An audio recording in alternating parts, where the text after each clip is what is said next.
ये आकाशवाणी है।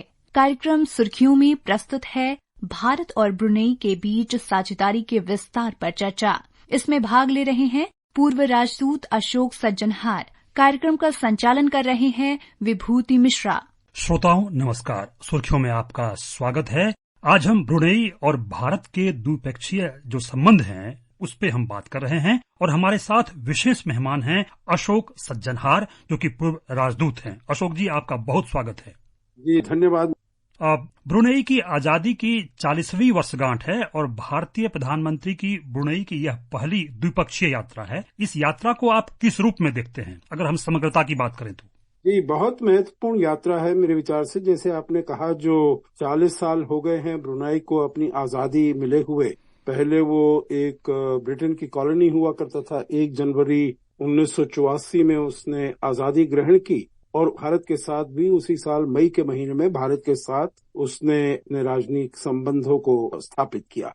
तो 40 साल ब्रुनेई की आजादी के हुए हैं, 40 साल हमारे दोनों देशों के राजनीतिक संबंधों का हुआ है। परंतु हमने 40 साल में एक भी भारतीय प्रधानमंत्री को वहां पर द्विपक्षीय यात्रा करते हुए हमने नहीं देखा है। तो बहुत महत्वपूर्ण बात है जो प्रधानमंत्री मोदी ने ये 40 साल इसको भी सेलिब्रेट कर रहे हैं, अपनी रिलेशंस को भी सेलिब्रेट कर रहे हैं और वहां पर जाकर अपने द्विपक्षीय संबंधों को और हम आगे कैसे ले जा सकते हैं उसके बारे में बातचीत हुई है। उसके बारे में जो जॉइंट स्टेटमेंट हुआ है, जो हमारी डिप्लोमेटिक रिलेशंस है और पार्टनरशिप है जो इतने सालों से चल रहा है, उसको हमने और आगे बढ़ाया है। इसको एनहांस्ड पार्टनरशिप का हमने दर्जा दिया है और बहुत ऐसे मुद्दों पर बातचीत हुई है जो द्विपक्षीय सहयोग को आगे ले जाएंगे और वहां पर जो स्थानीय जो रीजनल इश्यूज हैं उसके ऊपर भी जो कैसे वहां पर स्थिरता लाई जाए, कैसे वहां पर शांति लाई जाए, शांति को मुहाल किया जाए और वहां पर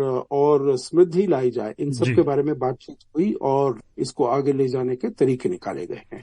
हमारे श्रोताओं को ये समझाइए आप कि दक्षिण चीन सागर की सीमा पर बसा यह देश हमारे लिए खास क्यों है और कितना है?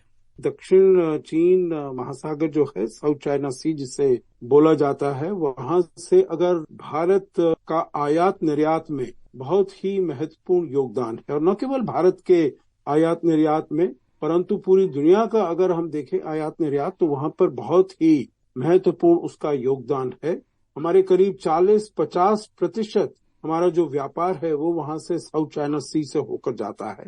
वहां पर हमारे बहुत ऐसे देश हैं जिनके साथ हमारे बहुत अच्छे संबंध हैं। वियतनाम है, फिलीपींस है, मलेशिया है, ब्रुनेई है और जो पूरे आसियान के हैं 10 देश, उनके साथ हमारे बहुत अच्छे संबंध हैं। अब कुछ सालों से चीन ने वहां पर एक जिसे कहा जाए 9 डैश लाइन ड्रॉ की है। वो साउथ चाइना सी करीब 4 मिलियन स्क्वायर किलोमीटर का उसका क्षेत्रफल है और चीन कहता है जो हमारे मछुआरे वहां पर हमारे तट से 2000 किलोमीटर दूर तक जाते थे फिशिंग करने के लिए, मछली पकड़ने के लिए, तो ये सारा जो साउथ चाइना सी है ये हमारे क्षेत्र में आता है। तो इसमें अगर कोई कश्ती आती है, कुछ और आते हैं तो उनको हमसे अनुमति लेनी चाहिए। यहाँ से कोई ओवरफ्लाइट होती है तो हमसे अनुमति लेनी चाहिए क्योंकि ये हमारा एरिया है।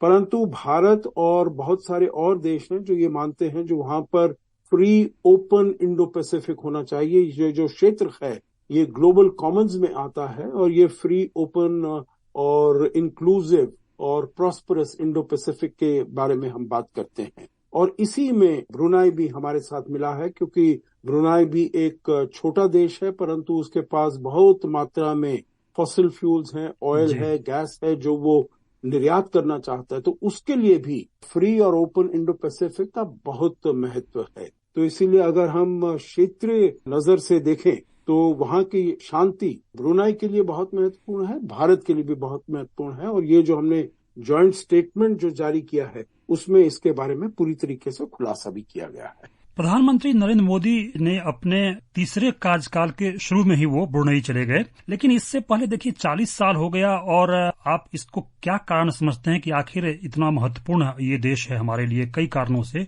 तो इसके पीछे जो नहीं जा पाए जो हमारे जो प्रधानमंत्री हैं, इसके पीछे आप क्या कारण देखते हैं? चूक हुई तो कहाँ से हुई? देखिए, मैं तो ये समझता हूँ जो पहले जब से प्रधानमंत्री मोदी आए हैं तब से तो उन्होंने चाहे छोटे देश हैं, बड़े देश हैं, सब हाँ। देशों को बहुत महत्व दिया है और सब देशों में गए हैं। अगर मैं आपको कुछ मिसाल दूं, जब प्रधानमंत्री मोदी 2014 में, जिस साल में वो चुनकर पहली मर्तबा आए थे और वो ऑस्ट्रेलिया गए थे, तो उन्होंने कहा था जो ये भारतीय प्रधानमंत्री की ऑस्ट्रेलिया में यात्रा 28 साल बाद हो रही है। तो मतलब ऑस्ट्रेलिया में भी हमारे प्रधानमंत्री नहीं गए थे। उसके बाद वहां नवंबर 2014 में वो फिजी में भी गए थे।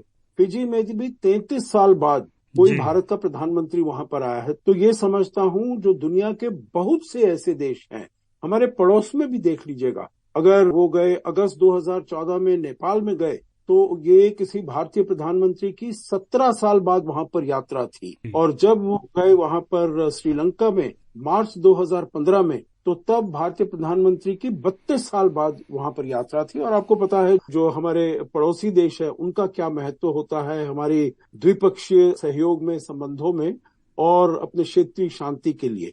तो इसीलिए मैं समझता हूं प्रधानमंत्री मोदी ने हर देश को बहुत ध्यान दिया है, परंतु उससे पहले जो सरकारें आई हैं वो ज्यादातर जो बड़े देश हैं, चाहे रूस है, चीन, अमेरिका है, यूरोप है, उनके ऊपर ही ज्यादा उन्होंने ध्यान दिया है। परंतु प्रधानमंत्री मोदी ने चाहे अफ्रीका में हो, अफ्रीका में आपको मालूम है करीब 18 हमने नई वहां पर एम्बेसी खोली है। तो हर छोटे बड़े देश को उन्होंने ध्यान दिया है। ऐसा नहीं है जो अगर छोटे देश में जाते हैं तो बड़े देशों को ध्यान देना कम कर दें, परंतु उन्होंने सभी छोटे देशों के साथ भी अपने संबंधों को मिलाकर सहयोग को और आगे बढ़ाने का प्रयास किया है। और इसीलिए जो छोटे देश हैं, जो कम विकसित देश हैं, उसके लिए भारत जो है वो ग्लोबल आवाज भी बन रहा है। हालांकि मैं ब्रुनेई के बारे में ये नहीं कहूंगा जो वो कम विकसित देश है, क्योंकि अगर उसका पर कैपिटा इनकम हम देखें तो करीब $90,000 है। उसकी आबादी बहुत कम है, परंतु उसका जो पर कैपिटा इनकम है $90,000 है। मतलब कि सिंगापुर की जिसकी पर कैपिटा इनकम करीब $70,000 है,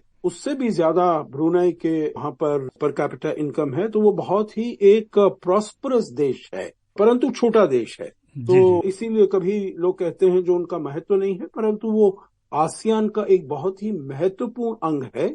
और हमारे लिए अगर हम कहें तो हमारे लिए एक्ट ईस्ट पॉलिसी में और हमारी जो इंडो पैसिफिक पॉलिसी है, जिसका मैंने थोड़ा जिक्र किया, जो हमें free and open Indo Pacific चाहिए, वहां पर पीस ट्रैंक्विलिटी चाहिए। हम समझते हैं जो ये वाले जो साउथ चाइना सी है, ये क्षेत्र है जो कि सभी देशों के जो कमर्शियल व्हीकल्स हैं, वेसल्स हैं, वो वहां पर आ जा सकने का उनको पूरी आजादी होनी चाहिए। तो वो महत्वपूर्ण है और उसमें ब्रुनेई भी हमारा साथ दे रहा है और भारत भी उसके साथ अच्छा सहयोग कर रहा है। जैसा कि अभी आपने कहा कि भारत ब्रुनेई के साथ अपने संबंधों को इनहैंस्ड पार्टनरशिप का दर्जा दे रहा है, इसी में हम अगर आर्थिक, वैज्ञानिक और रणनीतिक क्षेत्रों के पहलू को समझे, इसमें सहयोग करने की बात को समझे, तो इसमें कितनी मजबूती आपको दिख रही है? मैं समझता हूँ बहुत महत्वपूर्ण है। जैसे मैंने पहले कहा, जो वहां पर तेल और गैस बहुत मात्रा में मिलते हैं। पिछले हमारी पहली जो बायलैटरल ट्रेड था, द्विपक्षीय हमारा व्यापार था, वो करीब $500 मिलियन का हुआ करता था। वो अभी थोड़ा कम हो गया है क्योंकि हमारा इंपोर्ट वहां से ऑयल गैस का थोड़ा कम हुआ है पिछले 2-3 साल में।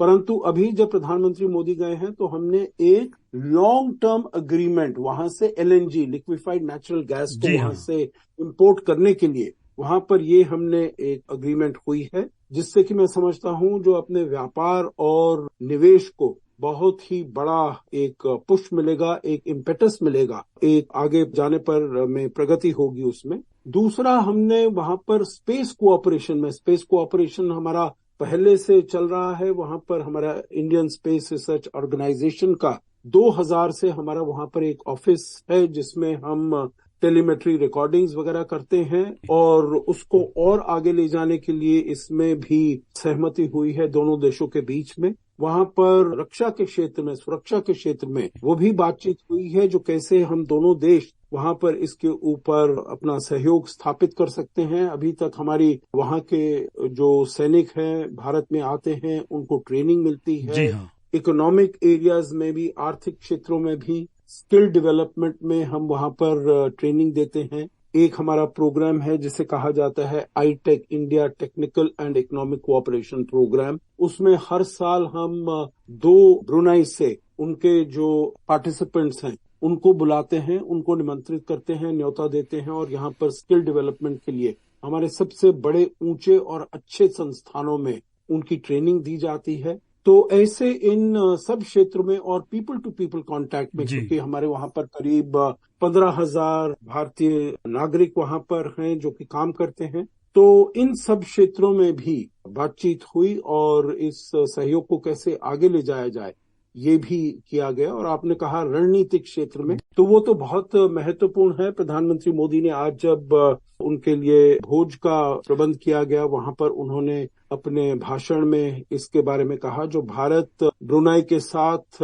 ऐसा सहयोग करना चाहता है जो उसके फायदे का हो, और हम विस्तारवाद की नीति हम नहीं अपनाते हैं, और उनका बिल्कुल इशारा चीन की तरफ था। तो प्रधानमंत्री मोदी ने बिल्कुल ठीक इसमें कहा, जो हम आपके हित का, आपके फायदे का जो सहयोग होगा वो हम डेवलप करेंगे, उसको आगे लेकर जाएंगे, और विस्तारवाद की नीति को हम नहीं मानते हैं। अभी आपने कुछ देर पहले ऊर्जा क्षेत्र की बात की, स्पेस की बात की, रक्षा उद्योग की बात की, ट्रेनिंग और क्षमता निर्माण की बात की, और ये भी कहा कि जो पीएम किस तरह जो हैं वो विस्तारवाद नहीं बल्कि विकासवाद पे वो ध्यान देते हैं। इसके अलावा कृषि उद्योग, फार्मा, स्वास्थ्य, फिनटेक और साइबर सिक्योरिटी पे भी बातचीत हुई है। इस पे जो आपसी सहयोग है दोनों देश का, इस पर आप क्या भविष्य देख रहे हैं?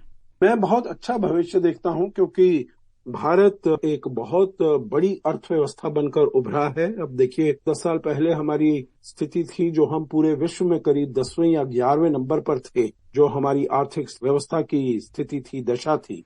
और पिछले 10 साल में हमने करीब 5वें स्थान पर आ गए हैं, और अब 1-2 साल में पूरे विश्व में तीसरी सबसे बड़ी अर्थव्यवस्था बन जाएंगे।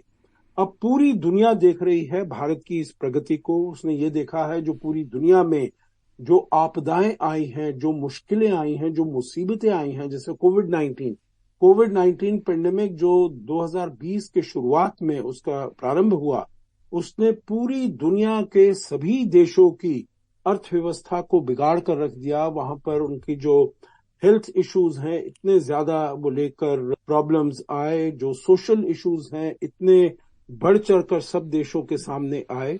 परंतु इन सब के होते हुए भारत अपने प्रगति के रास्ते पर चलता रहा। उसके बाद हमने देखा है रूस यूक्रेन का युद्ध आया है, जिससे कि पूरी दुनिया में चाहे फूड हो, एनर्जी हो, फॉसिल फ्यूल हो, फर्टिलाइजर हो, इन सब की कमी हुई है। परंतु भारत अपने प्रगति के मार्ग पर चलता रहा है। और उसके बाद हमने ये हमास और इजराइल का भी युद्ध देखा, जो पिछले 10 महीने से ज्यादा हो गए जो चल रहा है।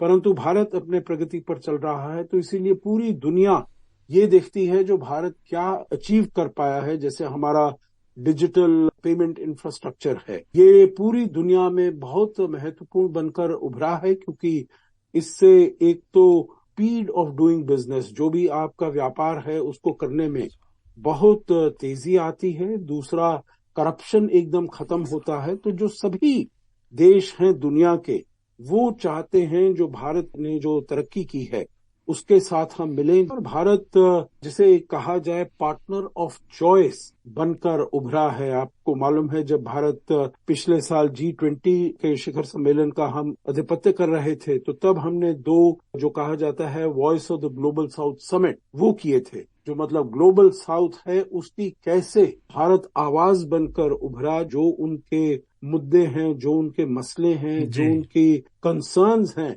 इंटरेस्ट हैं, हित हैं, उनको देखा जाए, उनको समझा जाए, और उनको जो भी बातचीत हो रही है उसको हम कैसे, जो G20 का जो फाइनल डिक्लेरेशन था, न्यू दिल्ली डिक्लेरेशन, उसमें उनको कैसे इंट्रोड्यूस किया जाए। और अभी उसी क्रम को आगे ले जाते हुए प्रधानमंत्री मोदी ने तीसरा voice of global south summit आयोजित किया, जिसमें ब्रुनेई के जो सुल्तान हैं उन्होंने भी उसमें शिरकत की, उन्होंने भी उसमें भाग लिया। और ये भी दोनों देशों के संबंधों को आगे ले जाने में बहुत ही महत्वपूर्ण कदम है। अभी आपने जो भारतीय समुदाय की बात की थी, तो अच्छी खबर यह है कि दोनों देशों के बीच जल्द ही डायरेक्ट फ्लाइट शुरू होने वाले हैं, और कल वहां दूतावास का भी लोकार्पण हुआ है। अशोक जी, आप सुर्खियों में आए और हमारे श्रोताओं को आपने महत्वपूर्ण जानकारी दी, इसके लिए आपका बहुत बहुत आभार। बहुत धन्यवाद। अभी आप सुन रहे थे भारत और ब्रुनेई के बीच साझेदारी के विस्तार पर चर्चा। इसमें भाग ले रहे थे पूर्व राजदूत अशोक सज्जनहार। कार्यक्रम का संचालन कर रहे थे विभूति मिश्रा। ये कार्यक्रम आकाशवाणी के समाचार सेवा प्रभाग द्वारा प्रस्तुत किया गया।